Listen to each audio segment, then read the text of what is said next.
The opinions expressed in this podcast are those of the speakers and not of DoD or any of its components.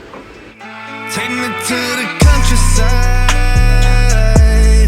Gotta get out of these city lights. Drinking my cup, got me feeling right. All right, everybody, time to do your maintenance. Let's fucking go. All right, so I'll tell you, the 15-minute version of this was super popular.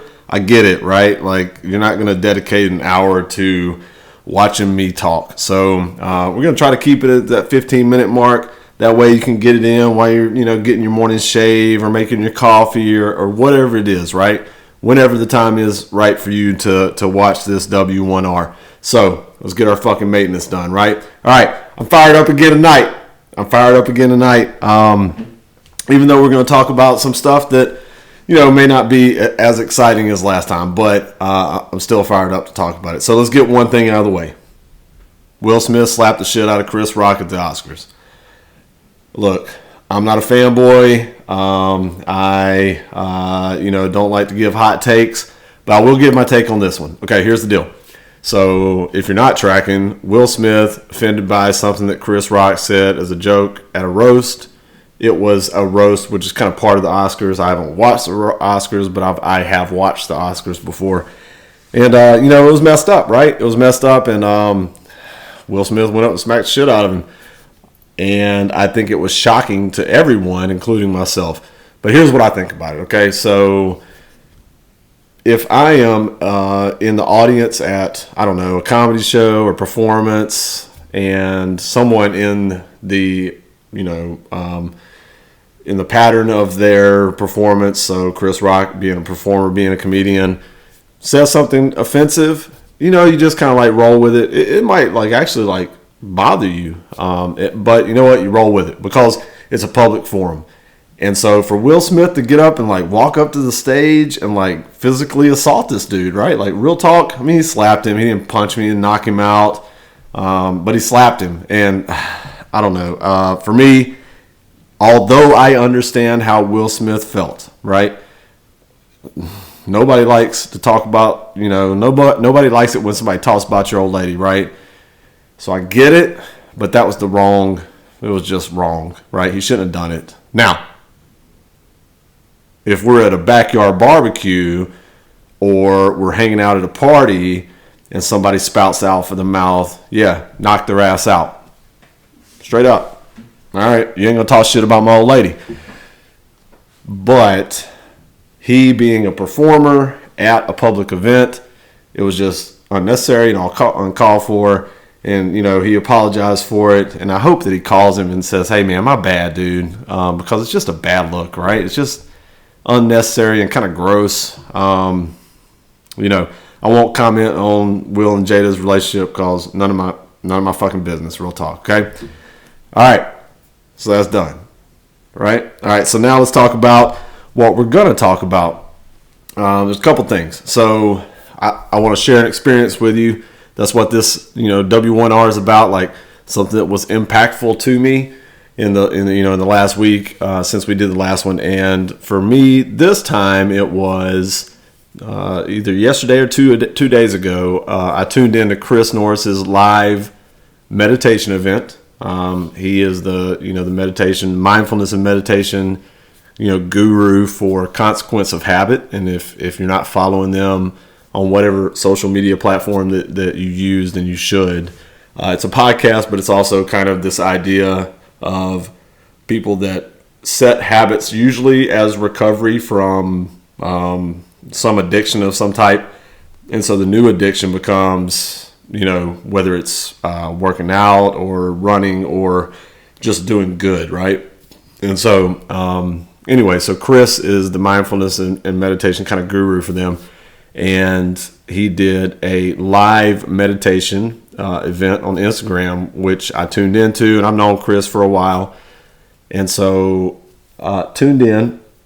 And if you remember on our podcast that he and I did, we talked about how meditation can literally change the brain if you have a daily meditation practice.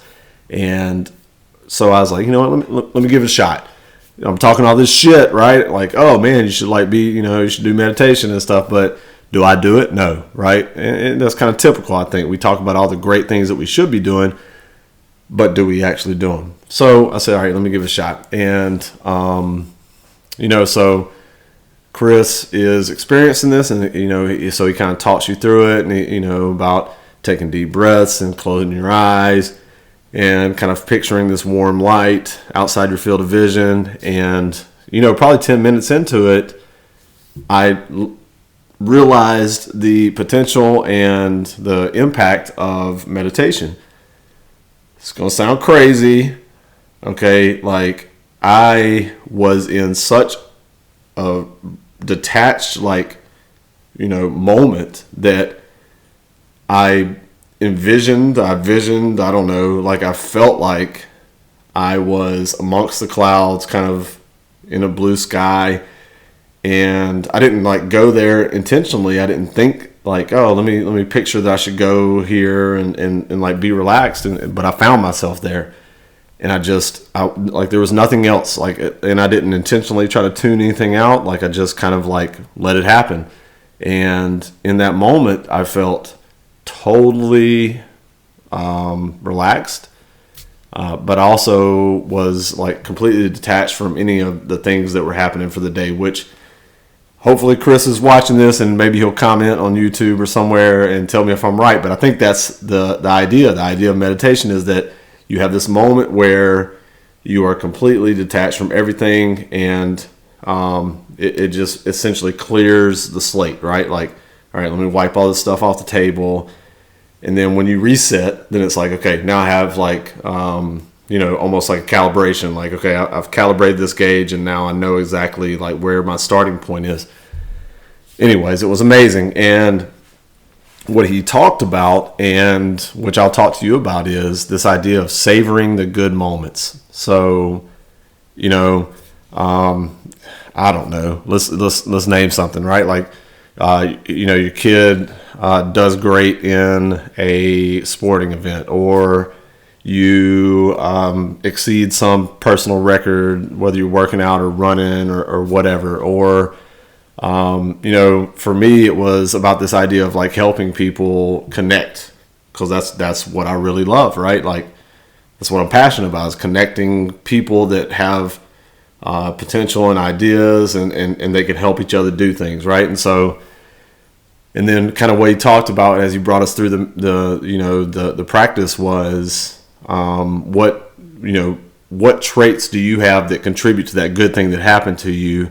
Focus on those things, and then savor it, right? And so as we ended up the meditation practice, the last part was that we talked about when something good happens to you, rather than having that negativity bias where it's oh shit, bad shit, always on guard, what's going to jump out of the bushes and kill me, prehistoric brain. When something good happens to you, be oh, hold on, before I move on to the next thing, right? I'm going to savor this moment. I'm going to realize that this is a good thing that's happening, and I'm going to enjoy it. And I'm going to think about why it's helpful, and that was really impactful to me, right? So this idea of savoring those good moments, and if you're not following Consequence of Habit or Chris Norris, you need to, because he can kind of go into more of why that is so impactful from a psychological point of view. But it makes total sense to me that if you just pause, and Jonathan Stone says the same thing, find the good, right? There's this kind of common theme. And I think that if you just pause and take a moment and think to yourself, man, that was really good, and then try to just not overanalyze, but think about why it was good, then I think it can help you trend into the finding good, this idea of embracing the good things that happen. And that way, when the negative things happen, they're not so impactful, because you understand all the good things that are happening in your life. Okay, so that was the first thing that I want to talk about. The other thing is, I was on Facebook around the new year, and man, we all see these things. It's you've seen it. The first 4 words you see are going to be whatever, like how your year goes, right? And I saw one of these on Facebook. I usually scroll past it, but I was like, interesting. So I just kind of looked at it, and it's like a word puzzle type thing. Like you just see the words and they kind of pop out at you. And for me, 4 words popped out, and I wrote them down because I was like, oh man, because I was already kind of feeling that way. By the way, I'm not saying that like this is some magical thing. That's not what I'm saying. But they could have been any 4 words probably, and I would be all over it. But these 4 words in particular kind of got me thinking about some things. So let me read them all for you. So it's breakthrough, power, change, connection.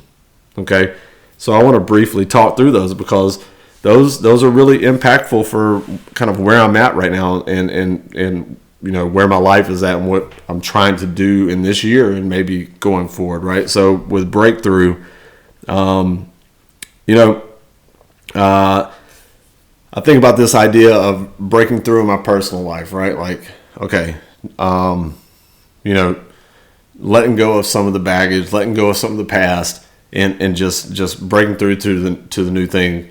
The other thing that really occurs to me is, and Matt and I talked about some of this crypto stuff, and there's some other stuff that we are doing that we have in the works.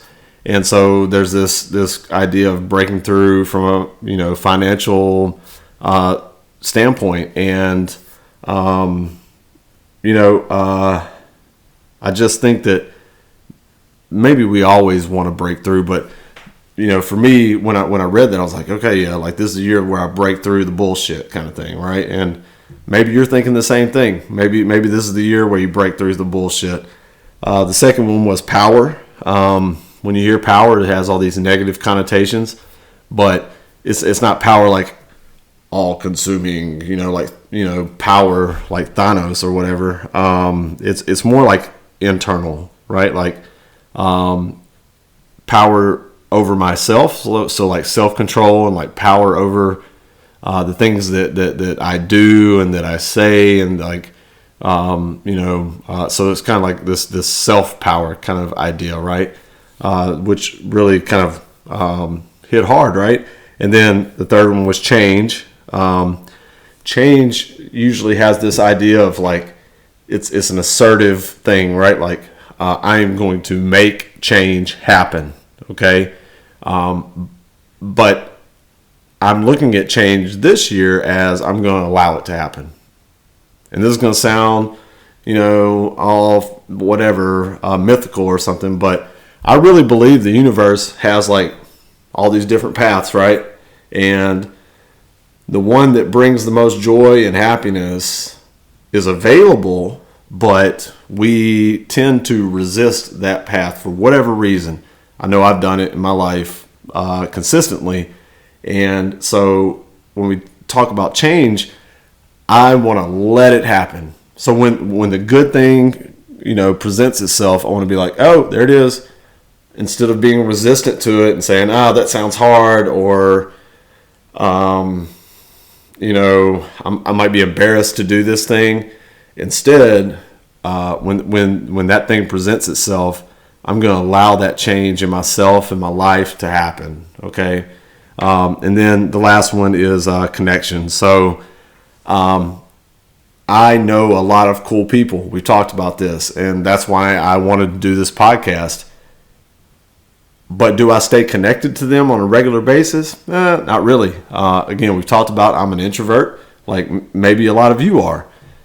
I don't have to be an extrovert to be connected to people that are interesting or have something to offer to me, or that I can offer to them, or that I can connect to other people that have similar mindsets that maybe want to do something great.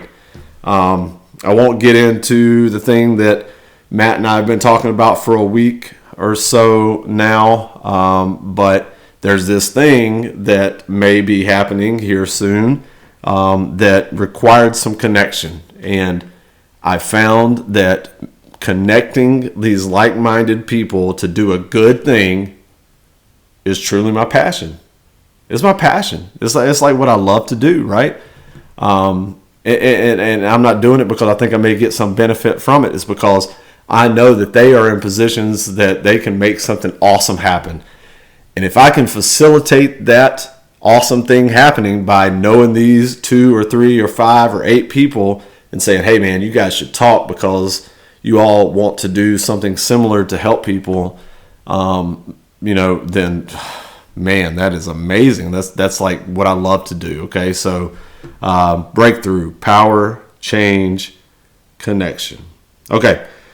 All right. So, and that's pretty much it, right? So here we are at 15 minutes. So I'm going to get through a couple of housekeeping items. I hope you stay tuned because I do want you to hear about it. So it's Wednesday, meaning that there won't be anything for the rest of the week. Through the weekend, I'm going to do a couple of, recordings this weekend. And so what you can look forward to next week is a normal episode on Monday. And that will be with a guest that I'm not going to disclose yet. We're already lined up, but it's going to offer a very unique perspective, I think, and it's going to be a lot of fun. And then we're going to record this weekend the Texan Connection with Amanda Paul. She's going to be our guest on the Texan Connection. That's going to come out next Wednesday. That one's going to be all about me time and self-care for men, okay, which is hard, right? Guess what, guys? Going out and working in your yard is not necessarily like me time. It's not self-care, right? Some of those things we talked about, meditation, those are kind of like self-care, but there's other things that Matt and I can sit here and talk about, all night, but we're going to bring a professional on to help us explore some of those things. So that's what's coming up next week. Last 2 things. Number 1, hey, City Lokes, let's do a deal. What are you waiting on? Look at all the swag I got. My podcast is doing well. I got the baddest hats in the game. Let's do a deal, okay? I'm gonna send a bunch of business your way. What are we waiting on? Let's do it. All right. And finally, shameless plug. Sorry about that. Finally, I want to wish the Navy Chief Petty Officers a happy 129th birthday. Since 1893, you've been out there kicking ass, taking names, leading sailors, and being the backbone of the fucking Navy. So happy birthday, Chiefs. All right, that's it. We did our maintenance. Log it. We're out.